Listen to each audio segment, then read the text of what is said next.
BBA, BCA, BCom computer కోర్సులో 100% placement లభించే ఏకైక డిగ్రీ కాలేజ్ కూకట్పల్లిలోని i3 డిగ్రీ కాలేజ్ 8367215215. నమస్తే, మీరు చూస్తుంది సుమన్ టీవీ. నేను మీ కీర్తి. నాతో పాటు ప్రముఖ ఆస్ట్రాలజర్ బ్రహ్మశ్రీ గోరుగుంట్ల సురేష్ బాబు గారు ఉన్నారు. నమస్తే సురేష్ బాబు గారు. కీర్తి గారు నమస్కారం అండి. సురేష్ బాబు గారు, మిథున రాశి వారికి జూన్ నెలలో ఎలా ఉంటుందో తెలియజేస్తారా? సో మిథున రాశి వాళ్ళకి ఓవరాల్గా బాగుందండి. ఒక ప్రొఫెషన్ ఫ్రంట్లో జాగ్రత్తగా ఉండాలి.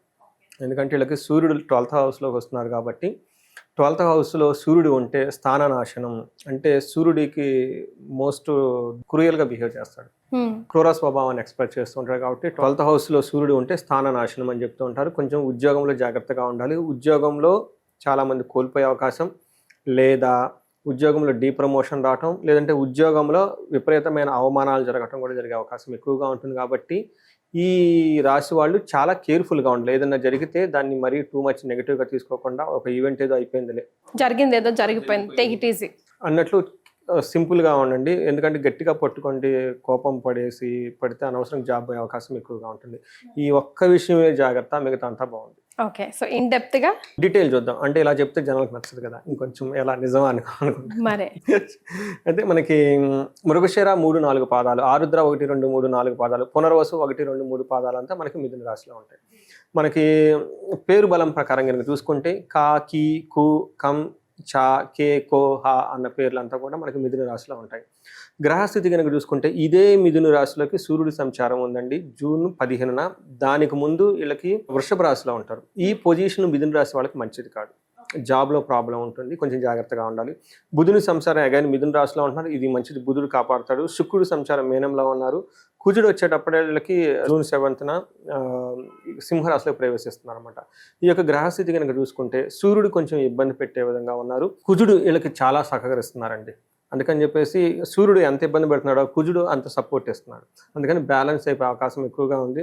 తర్వాత బుధుడు వల్ల ఏమవుతుందంటేనండి, బుధ-శుక్రుడు ఇద్దరి వల్ల కొంచెం అభయప్రదంగా శోభాయమానంగా ఉండే అవకాశం ఎక్కువగా ఉంది. ఒక రకంగా చూసుకుంటే కొంచెం జాబ్లో ఒడిదుడుకులు తప్పక మిగతా అంతా బాగుంది రాశి వాళ్ళకని చెప్పుకోవాలి.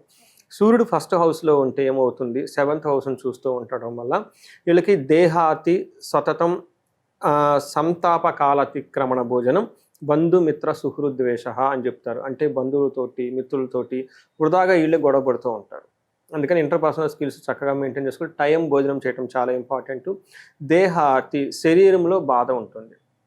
ప్లస్ 7th హౌస్లో ఉండటం వల్ల భార్యకు కానీ లేదంటే పార్ట్నర్స్కి కానీ కొంచెం హెల్త్ కాంప్లికేషన్స్ ఉండే అవకాశం ఎక్కువగా ఉంది. ప్రయాణాలు చేసేటప్పుడు జాగ్రత్తగా ఉండాలి. ఇది ఒక్కటే వీళ్ళు ఈతలో చూసుకోవాల్సిన జాగ్రత్త. కుజుడు వీళ్ళకి విపరీతమైన యోగ్యతను ఇస్తున్నాడండి. ది బెస్ట్ ఆఫ్ బెస్ట్ ప్లానెట్గా ఉన్నారు ఈ రాశి వాళ్ళకి.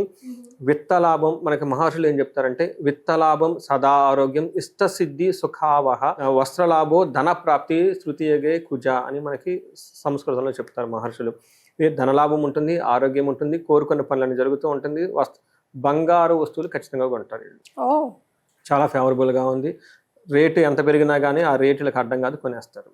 తర్వాత వీళ్ళకి ధన ప్రవాహం కూడా వస్తుందండి. తర్వాత 10వ ఇంట్లో దృష్టి ఉండటం వల్ల కెరియర్లో ప్రోగ్రెస్ ఉంటుంది.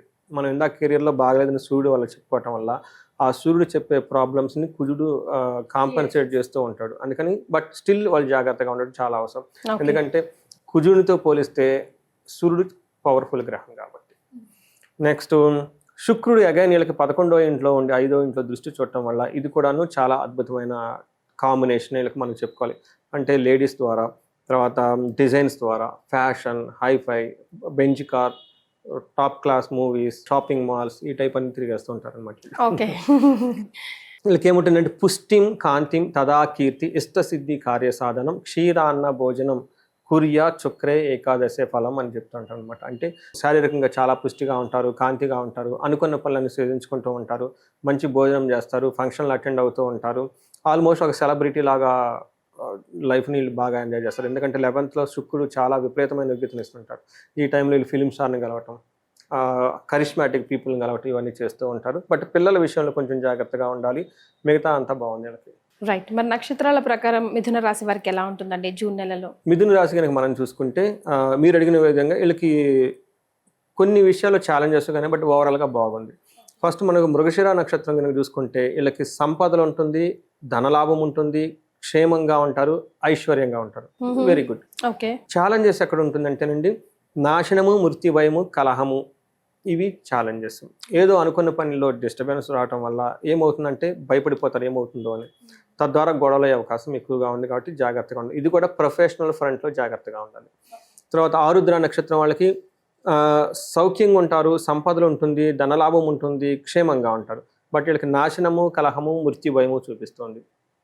పునర్వసు నక్షత్రం వాళ్ళకి లాభప్రదంగా ఉంటుంది, సౌఖ్యంగా ఉంటుంది, సంపదలు ఉంటాయి, క్షేమంగా ఉంటారు, వస్త్రలాభం ఉంటుంది. వీళ్ళకి కొంచెం రెండు ప్రాబ్లములు, గొడవ ద్వారా మృత్యుభయం.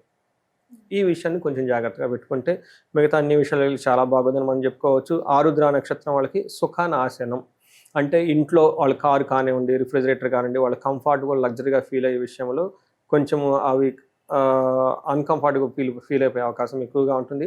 మృగశిర ఆరుద్ర నక్షత్రం వాళ్ళకి సూర్యుని యొక్క సంచారం వాళ్ళ సొంత ఓన్ నక్షత్రంలో ఉండటం వల్ల వీళ్ళకి మనకి శాస్త్రంలో ఏం చెప్తారంటే సూర్యుడు ఏ నక్షత్రంలో ఉంటే ఆ నక్షత్రం వాళ్ళకి ఎదుగుదల ఉండదు. ఆ నక్షత్రం యొక్క ఇంపాక్ట్ పడిపోయి వాళ్ళకి హెల్త్ కాంప్లికేషన్స్ ఉంటాయి. పర్టికులర్గా heart related, chest related problems కేర్ఫుల్గా ఉండడం చాలా ఇంపార్టెంట్. మృగశిర ఆరుద్ర నక్షత్రం వాళ్ళు. బట్ మిగతా అంతా బాగుంది. వాళ్ళకి ఏంటంటే ఇది మనకి సమ్మర్ కాబట్టి సూర్యుడు అదే నక్షత్రం మీద వెళ్ళటంతో 15 days 13 days జాగ్రత్తగా ఉండాలి. ఓవరాల్ గా మిథున రాశి వారు ఎలాంటి రెమెడీస్ ని ఫాలో అవ్వాలంటారు? సో రెమెడీస్ కనుక చూసుకుంటేనండి వీళ్ళకి మృత్యుభయం చూపిస్తుంది. అంటే అనవసరమైన భయం ఉంది. ఓకే, వీళ్ళకి హనుమాన్ చాలీసా చదువుకోవటం, శనివారము మనకి హనుమత్ కవచం చదువుకోవటం, దేవి కవచం చదువుకోవటం, దుర్గా కవచం చదువుకుంటూ ఉండాలి. అలానే కలహము గొడవలు ఎక్కువగా ఉంటున్నాయి కాబట్టి వీళ్ళు ఏం చేయాలంటే అండి మనకి దుర్గా కవచం చదువుకోవటం, దుర్గా సప్తాశ్లోకి చదువుకోవటం, ఇంకా గొడవలు పెద్దగా ఉంటే ఇంట్లో చండీ హోమం, చండీ పారాయణం లేదంటే చండీ హోమం కనుక చూపించగలిగితే చాలా బాగుంటుందండి. తర్వాత వీళ్ళకి సంపదలు చాలా బాగుందండి, మనీ ఫ్లో చాలా బాగుండాలి. బట్ ఇంకా స్టిల్ ఎవరికైనా మనీ రావట్లేదు అంటే వీళ్ళకి కుబేర పాశుపత హోమం చేయించుకున్నా, తర్వాత మహాలక్ష్మి విశేష హోమం చేయించుకున్నా, కనకదార స్తోత్రం, అంటే వాళ్ళకున్న సమస్యను బట్టి చూసుకోవాలండి. ఎందుకంటే నాకు వితిన్ హాఫ్ అన్ అవర్ గ్యాప్లో 2 calls వచ్చాయి. ఒకళ్ళేమో బిజినెస్లో లాస్ అయ్యి 2-3 కోట్లు పోగొట్టుకున్నామండి, 4-4.5 కోట్లు పోగొట్టుకున్నామని చెప్తారు. అదే హాఫ్ అన్ అవర్కి ఇంకొక హోమ్ మేకర్ వాళ్ళు చేసి ఏమంటే నా 2-3 లక్షలు పక్క ఎవరికో ఇచ్చారండి, అది రావట్లేదు. అంటే రెండింటికి ఒకటే పరిహారం కాదండి.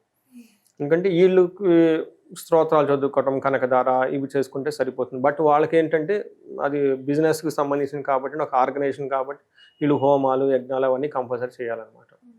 చేస్తే ధనప్రవాహం వస్తుందండి, రాకుండా ఏముండదు. నేను చాలామందికి చేశాను. పర్టికులర్గా 2 days ప్రోగ్రామ్ కనకదార వాళ్ళకి చదవమని చెప్తాను 41 days. బట్ మనకి కుబేర పాశుపతం, మహాలక్ష్మి శీఘ్ర ధన ప్రాప్తి, నష్టద్రవ ప్రాప్తి చేసినప్పుడు మనీ ఫ్లో వచ్చేస్తుందండి. రాని వాళ్ళకు కూడా మనీ ఫ్లో వచ్చేస్తుంది. నాకు ఫోన్లు మెసేజ్లు పెట్టి వాళ్ళు చాలామంది ఉన్నారండి. బట్ ప్రాపర్గా చేయాలండి, అది కూర్చొని భక్తిగా డెడికేట్గా చేస్తే వస్తుందండి. రైట్. సో జూన్ నెలలో మిథున రాశి వారికి ఎలా ఉంటుందో తెలియజేయడంతో పాటుగా రెమెడీస్ కూడా అందించారు. ధన్యవాదాలండి. ధన్యవాదాలండి.